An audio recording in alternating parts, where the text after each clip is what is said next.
Alrighty. So today I want to talk about Christian Science. So a little bit of backstory. I live on a street with every religion known to man basically on it. We got the Mormon church down the street. I'm right next to a mosque, which is right next to a Seventh-day Adventist church, which is right next to a Jewish temple, which is across the street from a non-denominational church. And then if you go further down the street, we got three community and non-denominational churches, as well as a Lutheran church, a Christian Science church, and then there's one or two Catholic churches down the street. And that's just my street alone. So I would drive by the Christian Science church pretty frequently. And I'd always look at it and go, what the heck is that? First Church Christ Scientists. And I thought maybe it was some sort of mold between evolution and Christianity, and that maybe God had something to do with evolution, and maybe they're evolution believing Christians. That's what I thought that it was. And I looked it up, and boy was I wrong. So yeah, and I saw that they met on Wednesdays and Sundays, and every time I drove by there, I'd just look at that church, and quite honestly, the architecture, it's beautiful. It's really it looks like it was built in the 20s. It was built in the late 60s, 69, 1969 it was built. But it's a beautiful building. It's all white, and it's massive. And I was just very interested in it. So I got a few books on Christian Science, and I started reading about it, and I quickly realized that science and health has nothing to do with science. Christian Science has nothing to do with science, and it's kind of a play on Christianity that's pretty foreign to most Christians. They call it Christian Science because back in the 1870s, when this religion was founded by Mary Baker Eddy, it was a religion that was for healing. And when Mary Baker Eddy, founder and discoverer of Christian Science, which they all say over and over and over and over again, they always say, discoverer and founder of Christian Science, Mary Baker Eddy. When she discovered it, she believed that her methods of healing and whatnot worked so well that you could do it over and over and over again and produce the same result, therefore making it a science. And in 1875, she released the book Science and Health with Key to the Scriptures. Now, in the 1800s, a lot of different religions were made, and it was only in America, So you had the Seventh-day Adventists, you had the Jehovah's Witnesses, you had Joseph Smith and the Mormons. That was all in the 1800s. And you had Mary Baker Eddy. And it was a very interesting time in American history. The idea of Christian Science healing comes from a time before modern medicine.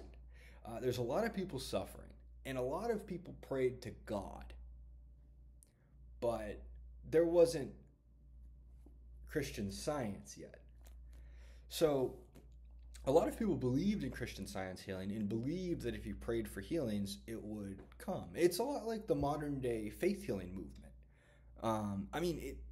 Not long ago, all the televangelists and all the people on television were doing healings and whatnot. So this idea isn't too foreign. Where it gets foreign is when in Christian Science, they do not do modern medicine. So when I started looking into Mary Baker Eddy, the first book I got here was God's Perfect Child by Caroline Fraser. A really solid book. It goes through all the history of Mary Baker Eddy, a lot of Christian Science stuff like the Mother Church and the Metaphysical College and all that stuff was all founded in Massachusetts, where I was raised, right there, Boston Bruins. I thought it was so cool that I was raised only 30 40 minutes from the mother church, and I was within like a under an hour drive to go see Mary Baker Eddy's massive grave. So I thought this was really cool. All this was in Massachusetts and everything. So I got pretty into it. I started reading about it, and it's interesting. Right now, as of now, Christian Science is kind of a dying religion. Most people who practice Christian Science were raised in it. And many people can trace their family members to the original Christian Science movement. It's really interesting. In fact, let me go through a few notable people who are Christian Science, or were at least raised Christian Science. Lots of famous people. J.D. Salinger, Catcher in the Rye author.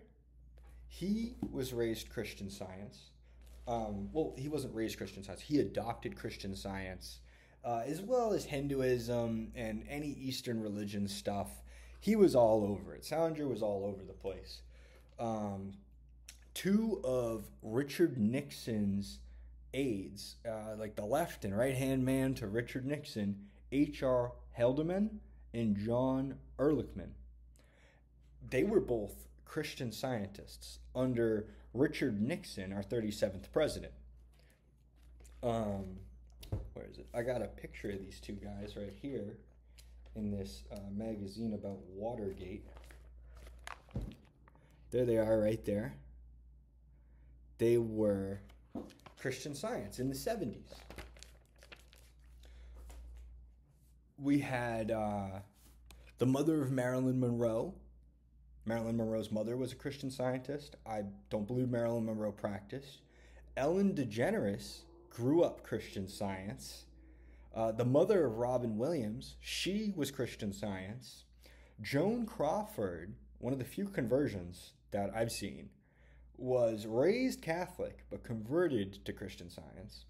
And this one's more recent. It's in the news. Val Kilmer was raised Christian Science, and I believe he practiced it most of his life. Unfortunately, if you don't know, Val Kilmer had throat cancer. He neglected to go to medical treatment or do anything about it and ended up dying. And he wanted to make a movie about Mary Baker Eddy, Val Kilmer. I'd be very interested to see it, actually.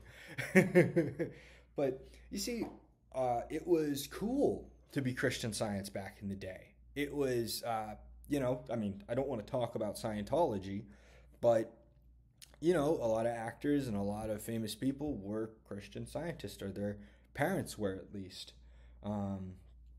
So, another big parallel between Dianetics and science and health is L. Ron Hubbard, who created Scientology, said that he was miraculously healed because he read Dianetics. Few similarities between Mary Baker Eddy and L. Ron Hubbard. I know that L. Ron Hubbard studied Christian Science. He had to have. There's so many parallels between Dianetics, science, and health. Very interesting. So, you think, oh, well, people pray their ills away and whatnot. Christian Science is a bit deeper than that. So they have this idea of mortal mind and divine mind. And the idea that if you think with your mortal mind, it's no good. It's full of what they call error. The Christian Scientists have like an Apostles' Creed that they have called the Scientific Statement of Being, which describes the Christian Science religion pretty well, actually. I'm going to read it to you right here. There is no life, truth, intelligence, nor substance in matter. All is infinite mind, and its infinite manifestation. For God is all in all. Spirit is immortal, truth. Matter is mortal error. Spirit is the real and eternal. Matter is the unreal and temporal. Spirit is God, and man is his image and likeness. Therefore, man is not material, he is spiritual. So the idea that we can kind of reach some sort of godliness this godly like level where we can heal and do all this. The idea of Christian Science is that Jesus did not come to die for our sins. Jesus came to teach us to heal, and that we can achieve the state of divine that Jesus was in just by studying science and health in the Bible. And Gnosticism comes to mind. Jesus was just a man.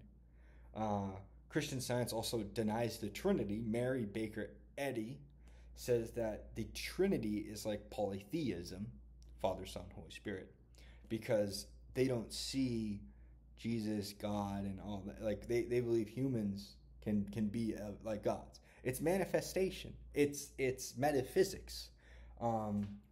If you don't know what metaphysics is, metaphysics, I got a little definition for you right here. Metaphysics, noun, the branch of philosophy dealing with the nature of existence, truth, and knowledge. And Christian Science doesn't hide that they're metaphysics and that it's essentially like New Age. If you go on Science and Health with Key to the Scriptures, it says right there, President of Massachusetts Metaphysical College. So in Massachusetts, there's a metaphysical college where they're teaching people metaphysics. So Christian Science is neither Christian nor science, but it's an interesting religion, because if you go back to the 1870s when this was founded, medical technology was garbage. I mean, they had bloodletting, leech treatments, all sorts of horrible realities of the medical world at that time. And, we didn't have vaccines. Like penicillin, I believe, came out in the 20s. So it took a long time for, because most people just suffered. A lot of people suffered a lot of illnesses.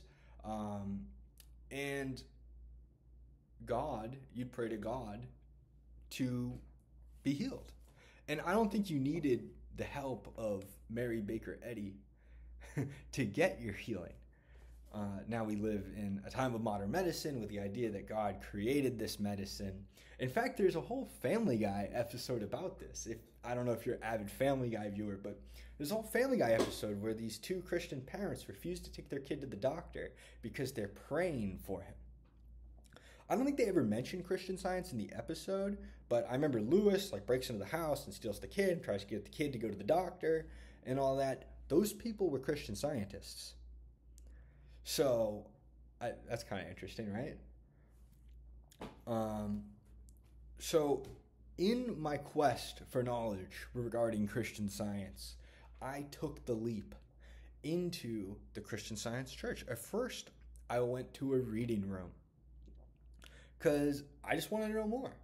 I went in there, and even though I was reading a book that wasn't necessarily pro-Christian Science, I went in there and I said, hey, my name's Alex. I really, really enjoy learning about Mary Baker Eddys. I want to know more. And we start talking. I met this nice woman, and I spent 2.5, 3 hours in that reading room. It was really cool. I went in there. She was real nice. They had, books on CD and all this stuff. It was like stepping into a different era, to be quite honest. I was the only one in there, and I was in there for almost 3 hours and no one came in. It was just me and this lady. But they had news articles going all the way back to the 1890s. They had Christian Science monitor stuff from the early 1900s, 1906 and stuff. It was really cool. I mean, if you're a big history guy, if you don't mind looking through a Christian Science lens, there's a lot of primary sources in there regarding news and whatnot. I was reading all this stuff about different presidents and whatnot. And they have a wall of healings, Christian Science healings, going all the way back to the 1800s. So, if you're a Christian Science, you go to the reading room, and there's all this evidence that Christian Science is just, oh, it's the bee's knees. And yeah, it's unfortunately, it's kind of a slowly withering away religion. When I went in there, me being a young guy, they gave me all sorts of stuff. I mean, they gave me a copy of Science and Health. They gave me all sorts of pamphlets. They gave me a book by Robert Peel, which is The Christian Science Perspective of the History of Mary Baker Eddy. They gave me all sorts of pamphlets and whatnot. And I think they saw me going in there and they were like, "Ooh, let's get him in." And they invited me to a service and everything. I was very respectful. I didn't ask any questions that might offend them. I was very friendly and nice, and I had a good time. I was really happy to meet this woman. I will say she was walking around like with a limp, and I was a little concerned about that, but no matter. Another guy came down. There was 2 people in the church, I guess, when I was there, and I met him. He was very friendly, and he told me all about all the healings and how, all these catalog healings are in fact real, and that if you understand Christian Science, you'll be able to heal just like Jesus. And I was like, okay. I was reading Science and Health. Even when I was in the reading room, I was trying to read it, and it's a lot of repeating the same thing over and over and over again. The idea that it's just constantly talking about using your divine mind and not giving into mortal error. And it's hard to understand. In fact, the Science and Health is a lot like Dianetics. Just like Mary Baker Eddy, she had her famous fall on the ice where she fell and she was miraculously healed after reading the Bible. In Scientology, L. Ron Hubbard, he got injured in some way, shape, or form and read Dianetics and was instantly healed. It's really, the comparisons are kind of interesting. So I had a good time at the reading room. I spent maybe, like I said, 2.5 hours reading different newspaper articles and whatnot, and I kind of get a feel for how big this religion was, how massive the movement was. In my home state, in fact, in Massachusetts, they had thousands of people coming to the Mother Church in Boston to see Mary Baker Eddy. I don't think she showed up too many times, but massive movement in the 1900s. In fact, Mark Twain is saying that it's like the next Catholicism. He said it was the Standard Oil of the future. So this is Mark Twain talking about the growth of Christian Science. Despite her movement's phenomenal growth, her book sold 500,000 copies by the time Twain grew interested. He vastly exaggerated its long-term prospects, telling Twitchell, "Somehow, I continue to feel sure of that cult's colossal future. I regard it as the Standard Oil of the future." He believed that Christian Science was destined to make the most formidable show that any new religion had made in the world since the birth and spread of Mohammedanism. That's Islam. And that within a century from now, it may stand second to Rome only, in numbers and power in Christendom. Which thousands of members and 700 churches, Christian Science inspired enough fear at Harper and Brothers that the publisher declined to publish Twain's book on the subject in 1903. Not until 1907 did they collect his magazine articles into a book titled Christian Science. And Mark Twain goes on to say that, yeah, he believes in Christian healing. Did he believe in Mary Baker Eddy? No, he did not. He was not happy about Mary Baker Eddy, but it gives you a feel for how large the Christian Science following was. And it goes on to explain Mark Twain's ills. And they even go as far as to say it was a biblical plague of ailments that he had. And a lot of people back in that time had many ailments. There was a lot of suffering, a lot of disease. Mark Twain grappled with a biblical plague of ailments, including his own rheumatism, gout, a cold, bronchial attacks, and ulcerated tooth. So he was dealing with gout, inflammation in his joints, as well as bronchial problems and teeth issues. So a lot of people were suffering from a lot of things, as well as kids getting things like measles, whooping cough, all the different diseases they had before vaccination.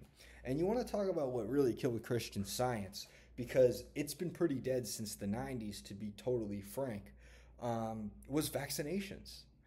If you think 1875 to 1950, we had penicillin coming out in the 20s, and in the mid-50s, we were able to cure things like polio and a lot of the other diseases that kids used to pick up.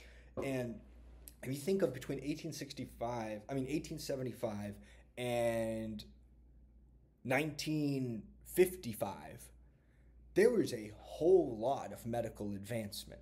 And, Christian Science, I don't think had its place. It was a religion for a different era. And that is why I've been so fascinated about it. And when they invited me to service, I said yes. Because, quite frankly, I was looking at other Christian Science churches around my area. A lot of them are closing. A lot. Even the one in the next town over, it closed. So I said, hey, I want to go to a service before it closes. I want to see what it's like. So I rolled up to the Christian Science church. Big, beautiful church. And I showed up, and the two people from the reading room that I previously met were there. So they're like, hey, Alex, how you doing? I was like, hey, guys, what's up? And I brought my copy of Science and Health with Key to the Scriptures, and I was ready to go. I was prepared, and I walked in there, and the whole service is scripted. Well, first let me tell you about when you initially walk in, they have like a lobby room where they have 4 benches in there. The whole room was very dark. It was painted like black and purple and gray. They had a old copy of Science and Health with Key to the Scriptures in a glass case there. That was the only thing lit up. Everyone was very quiet. There's only a few people in the little lobby. And it was kind of odd. I'd never seen a lobby like that in a church, because it looked kind of witchy. I know that's not the right word, but it looked kind of, And when they opened the doors to the church, because they had these 2 big doors, and they had the 4 little benches, right?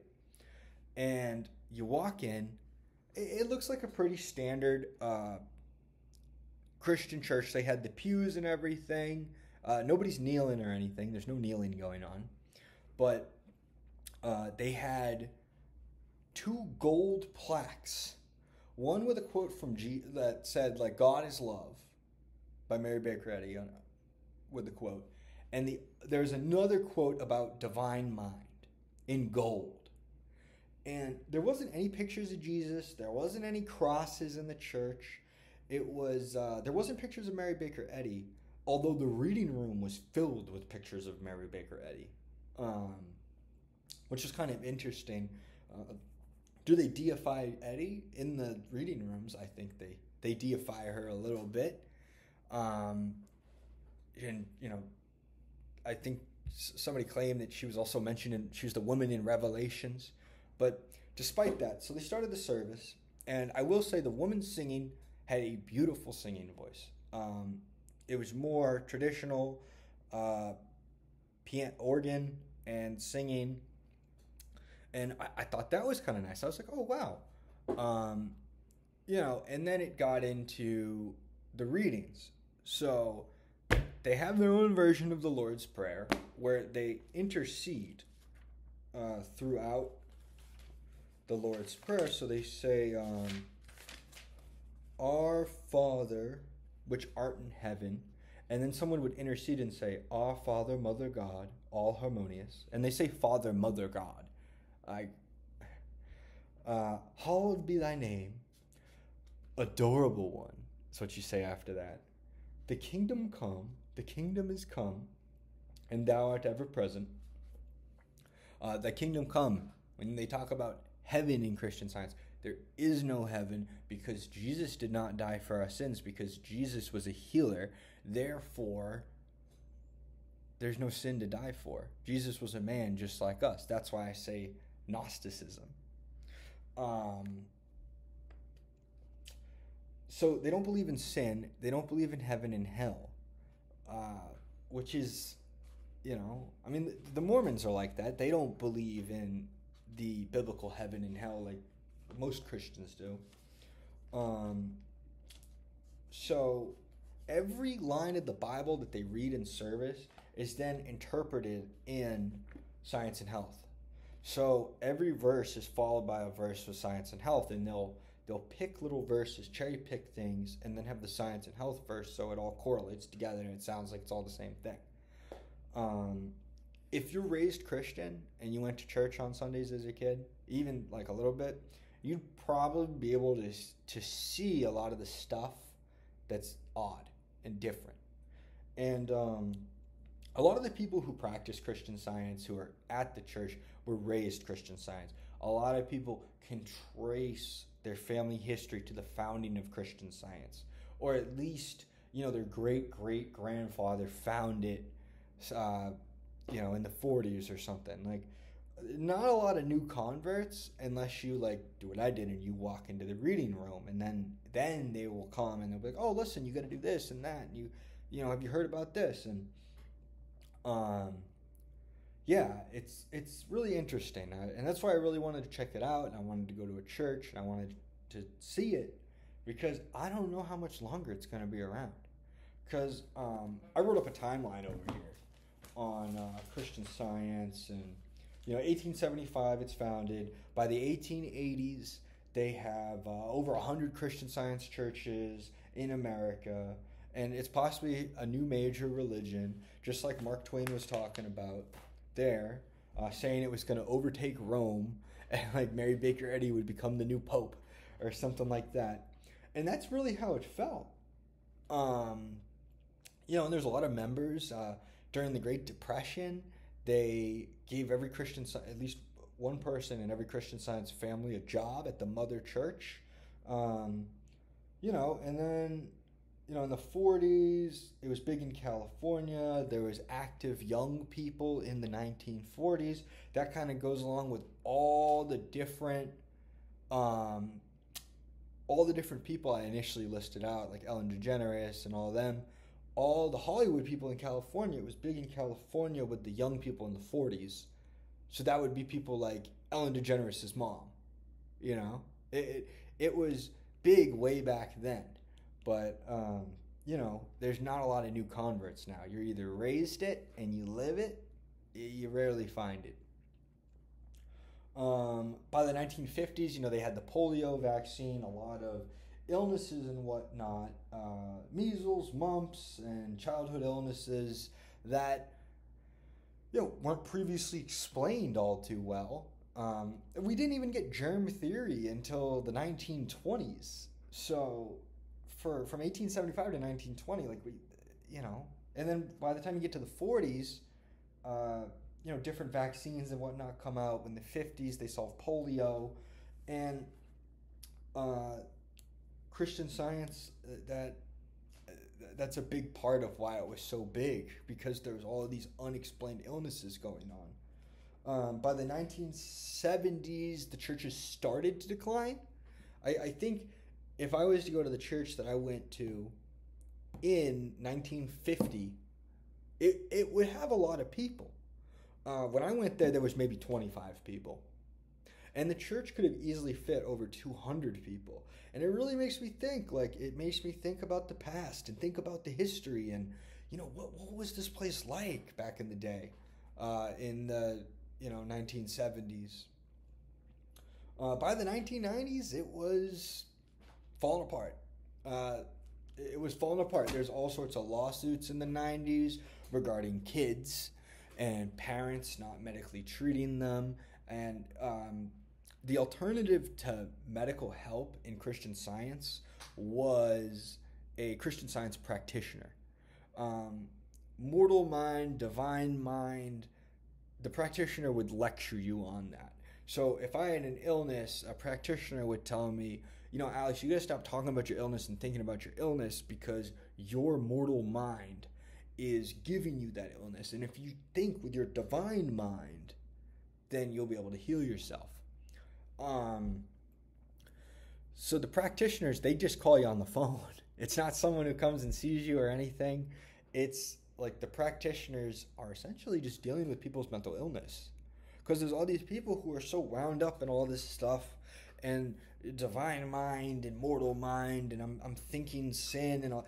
And the practitioners mediating all that in the middle, essentially they're like a therapist, a Christian Science like therapist.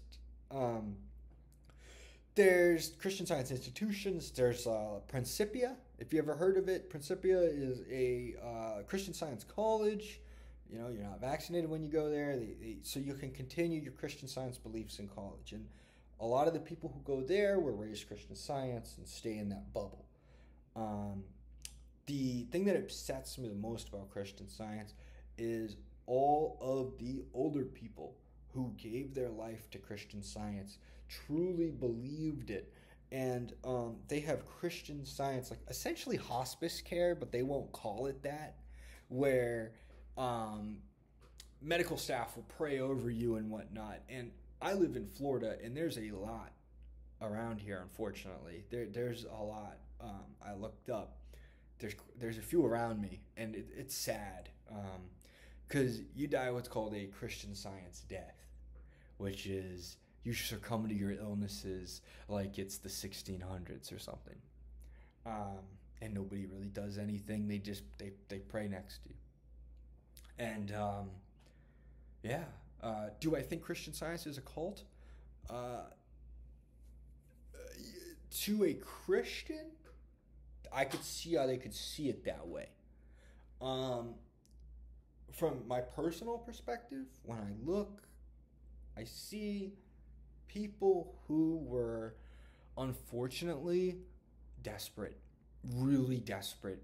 Like you try everything to heal your cancer or something, and you go to a reading room and they tell you,